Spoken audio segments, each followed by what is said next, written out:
Hey, I'm here with Francisco Centeno, our bass player for the concert on February 17th at 7:30 with Paul Shaffer. Francisco, welcome. And I guess I should say welcome back to the mainland because you've been on the islands for a while. Yes, I've been down in the island of Nevis. My wife got offered a job to run a hotel down there.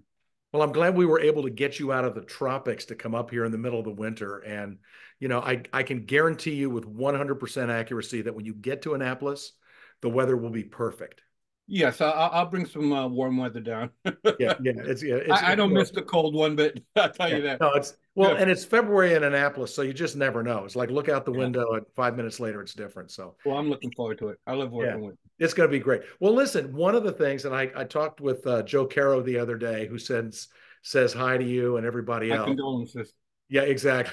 I told him we were going to say that. So he He's a good um, buddy. he is a great guy. I love Joe. But one of the things I said with Joe was the things that I love. I mean, when I first met Paul and started talking about this concert years ago, one of the next things was I got to meet you guys when we Uh-huh. all met out in Michigan in Kalamazoo, and working with Paul is like the mountaintop, right? I Yes, mean, it just doesn't get any better than Paul Shaffer. But a benefit for me also is that I get to meet you and Joe and Clint and Valerie and Felicia, and you guys are five of the hottest, players out there. And we all, it's a great situation because we all like each other and we all have fun and it's great chemistry, so I love it. I love working with the orchestra. Yeah, yeah, That's really a great experience. yeah. Well, and we were just talking before I hit record on this, and Yeah. I told Frankie I was going to tell this story. We had a concert in Long Beach where we had to put Valerie Simpson, who was going to be there for the concert, got COVID, couldn't come. So Thelma Houston jumped in, and Thelma is, of course, fabulous. But we were reading this one of her charts like a couple hours before the concert, and we had basically one pass through it. And I remember, watching you when I was conducting the orchestra. And I'm pretty sure it was Sugar Pie, and you are just playing Sugar Pie and you're just laying it down, and the foundation, the groove was so deep there. It was great. And I looked at you and we got through the medley, first read, only read, and then we did it at the concert. And I remember looking at you after we got through that and I said, have you played these songs before? And you just started laughing. Well, a bulk of my work is R&B and disco, Yeah, yeah. 70s. Yeah, yeah. Well, and the other thing I love watching you. Oh, and I got to tell you, we're going to do this for the concert on the 17th. I Uh, love watching you when Paul does Lonely Boy, uh-huh. the Andrew Gold tune, because normally I don't conduct that. I go stand on the side of the stage and I wait to come back. But this time we're doing it. Paul wanted to get the string parts that are on the studio recording, so we've got strings and Nice. some light horns in the middle. So I'll get to have the fun with you guys. I love it. Oh, I love it too. It's great. That's a great, and I love watching you play that. So, Well, anyway, we were talking a little bit ago. You started off as a kid, and you were at the School for Music and Arts. it actually starts way before that. Okay, There's a whole line of if I don't know how I can shorten the story, but I started playing guitar at the age of 7.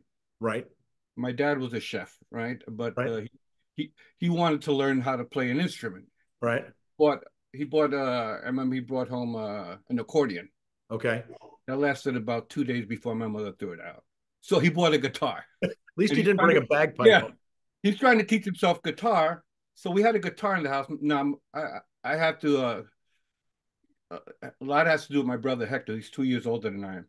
He was in middle school. I was 7, and he was in fourth grade. He had a buddy of his that was teaching him how to play guitar because this kid had an electric guitar. So Hector would come home, and he'd pick up my dad's guitar, and he'd teach me how to play the guitar. So at the age of 7, I'm playing guitar. Now, when I got to elementary school in the fourth grade, they gave a test to all the kids because they had an orchestra. Public school back in the 60s in New York City was incredible. I got to tell you that. The music programs were incredible. I passed the test and I was given the opportunity to study an orchestral instrument. They only about 10 kids got it.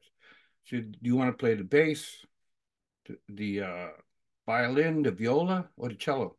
I said, is bass that big thing? They said, yeah. So, in fourth grade, I started playing upright. In fifth grade, I got a scholarship to study at Greenwich House Music School. And then in middle school, sixth grade, they had three orchestras, sixth, seventh, and eighth grade. I got bumped to the eighth grade, and then I was in music and art for high school. That's great. And that school is now LaGuardia, which is Yes. just behind Lincoln Center. Yeah. Yeah. Yeah. So that's what a great way to come up. And I was talking to you earlier, there's this great picture of you standing with a double bass.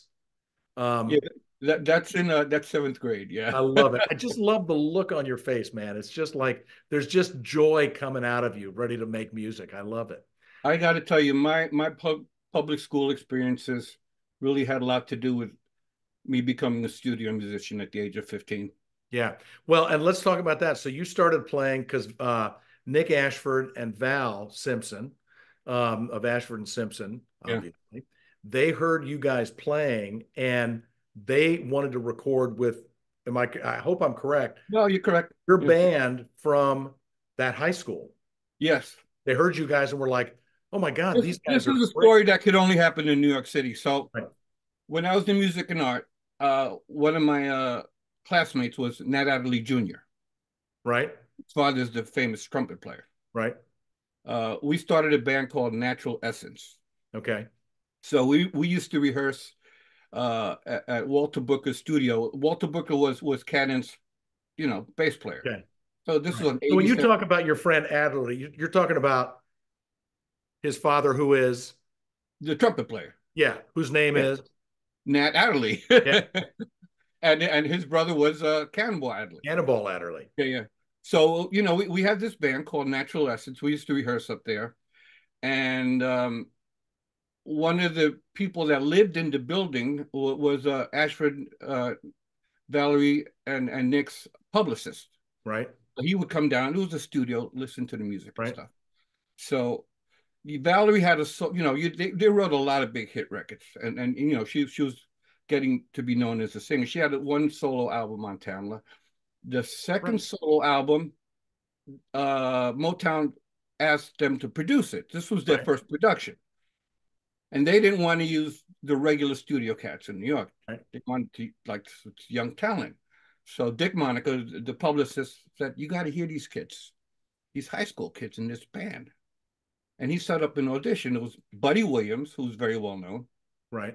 Adley Jr., and myself had an audition, and we got the audition I love it. I to love do it. her record. I love it. And I started, and that, we're in New York City, and I'm in a hit factory. I'm 15 years old. I'm cutting this record, and all these great arrangers are hearing me play. Right. Now, we did a TV show, which you can see on YouTube. There was, I don't know if you remember, there was a show called Soul, Yeah. Yeah. PBS. So PBS. yeah, Nick and Val did an episode of Soul. Did I play? Really? I didn't Yeah. know that. Oh yeah, you've got to see it. Oh, I'm And gonna. I have a big solo in there too. I love it. At this point, I'm 16 years old. Bill Eaton is the musical director. Mm-hmm. It's a big band. Right. And a couple of months later, I get a call from Bill Eaton. Says, his copyist says, Bill would like you to come and do a rehearsal for Aretha Franklin. Let me Said, check my calendar. oh yeah, exactly. Let me see. Oh, I think I might be free. I didn't realize it was just rehearsal. It was an audition. Oh my God. Anthony Jackson, of all people, was walking out. And Really? yeah, I walked in, and I had, believe it or not, I hadn't been playing electric bass. Uh, I could only play electric bass because I was a guitar player. I was an Right. upright player, Right. so I was playing electric bass with my thumb, like this, Right. like a Yeah. guitar. I didn't even own a bass. I had to borrow one from Noel Pointer, who God rest his soul. Noel lent me a bass for the audition.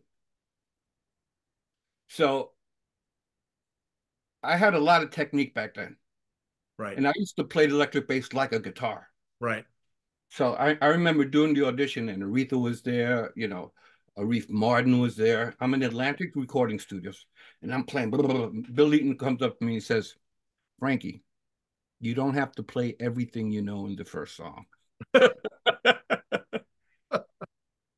Anyway, long story short, I'm 16 years old. I'm on tour with Aretha Franklin. I love it. Well, and this is kind of part of it. This is what makes this this is one of the things that makes this show so special. If you look at you and the other guys that are playing, you guys, there's such a depth of experience and musical wisdom and gravitas with you guys, that's just really, it's really extraordinary. And when you come down here, the audience is getting like this unbelievable treat. And I said this to when I was talking to Felicia a few days ago. We were talking about one of the concerts, and I said, I have never done a concert or a set of concerts like this where after every single show, there are people standing at the front of the stage waiting to ask questions about what we just did, you know? Uh-huh. So, and in Vancouver, when I came out, it was, I came out, there were a bunch of people in the front of the stage saying, "Hey, when Paul talked about this, can," and they started asking me questions. So, and what you realize is that this concert reaches people on a lot of different levels, Mhm. you know? I'll tell you what you're experiencing and hearing when you hear like me and Clint play, or Yeah. with Felicia and Paul. It's sad, but it's a dying art form. Yeah. This musician. Yeah. I mean, at least as far as New York and L.A. In Nashville, you still have a lot of live musicians that play on records. But the whole studio scene in New York City died, I'd say, mid 90s to the end of the 90s. And that's the camaraderie and what you're hearing from Yeah. that rhythm Yeah. section. Yeah. And that's where I met Paul. I mean, Paul, I used to do a lot of sessions with Paul. And then eventually, when he got the gig with Dave Letterman, I did a lot of the Letterman shows subbing for Will Lee. You've been working with Paul and for a long time. There's some great footage of you on Letterman. Yeah. What do you like about this show? What do you like about this? What do we want to tell people that they need to come see this thing because? Well, you're going to hear some amazing rhythm section playing. Yeah, yeah, Yeah, absolutely. really tight musicians. And I know you guys have gotten the best arrangements. I said to somebody, I remember saying to the orchestra in Vancouver when we finished one of the rehearsals, I remember, looking at them and pointing to you guys and saying, you know, it just doesn't get any better than this. And I don't know if you remember this, but the orchestra, they don't often applaud. They're kind of Yeah, a little stoic, but they were tapping their bows on the stands and they were really. stomping their feet. And because I wanted to acknowledge you guys because we had just finished laying down uh, "It's All I Need," "You're All I Need to Get By," and "I'm Every Woman." And Val came out and she played the beginning, and then we just killed it on the Shaka version of "I'm Every Woman." And the orchestra, all these guys who are super classical oriented, were like grinning from ear to ear. It's kind of like, I can't believe I'm really getting to play this. I don't know how I can best describe this, but there are different types of musicians. You have musicians that are great readers, great technicians. If you're a composer, you appreciate those type of musicians. Yeah, They're going to interpret your dream.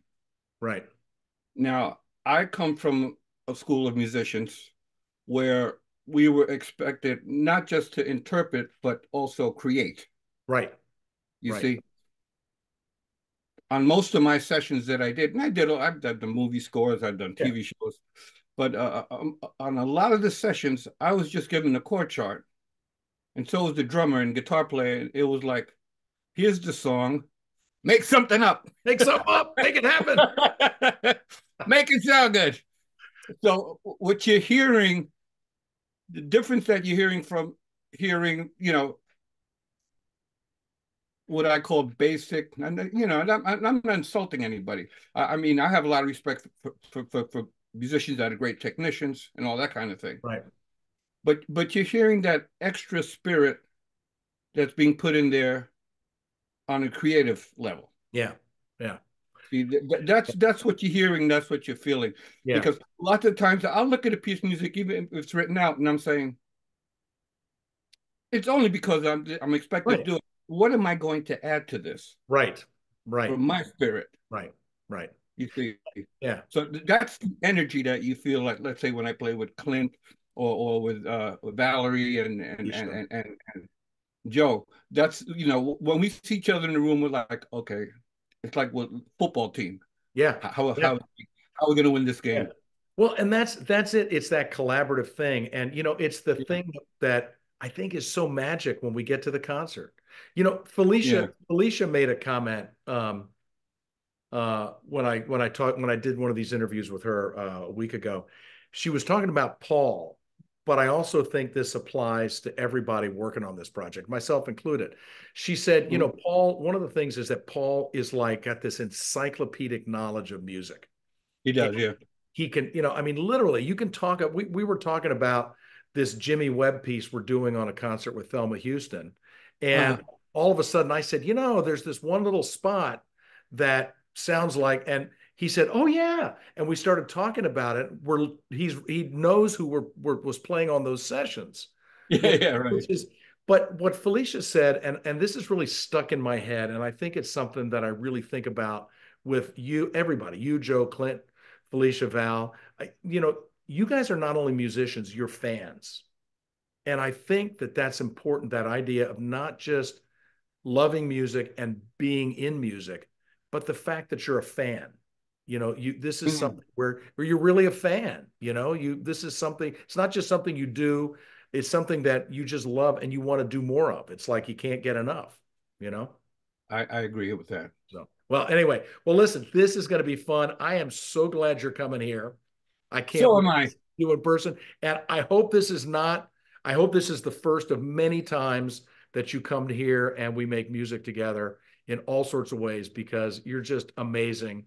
And I actually, yeah, I know you're going to look at me funny when I say this. I learn so much from all of you guys when we do this. I feel like I come out of one of these concerts with you guys, and I feel like I've just gone back to school. You know, Wow. I really appreciate that. so yeah, what's true. Yeah. All right, so listen, come see Francisco along with Clint DeGannon, Joe Caro, Valerie Gant, Felicia Collins, and of course the one and only, the amazing Paul Shaffer, one of the nicest guys around and one of the greatest musicians you will ever see. February 17th at 7:30 p.m. at Maryland Hall. Go to Live Arts MD for tickets. See you there. Don't miss it. Thank Don't you. miss it.